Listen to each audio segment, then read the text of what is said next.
For the repair of the Alfa Laval OP board and I/O board, the following procedures were necessary. Replacement of various electronic components and general cleanup of the unit. For testing, we use 24-volt DC power supply and we connect the OP board to the I/O board. As soon as we turn it on, the unit reacts and the screen lights up.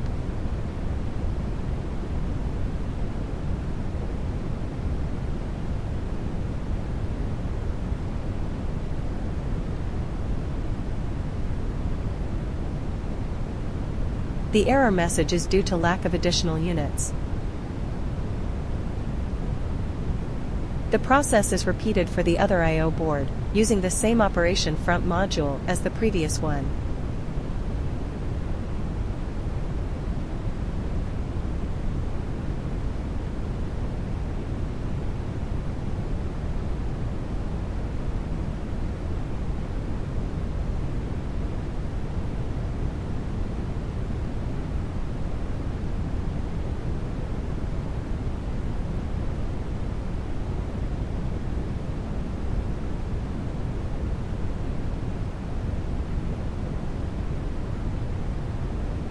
It is now clear that the Alfa Laval boards are working successfully and are ready to be delivered to the client.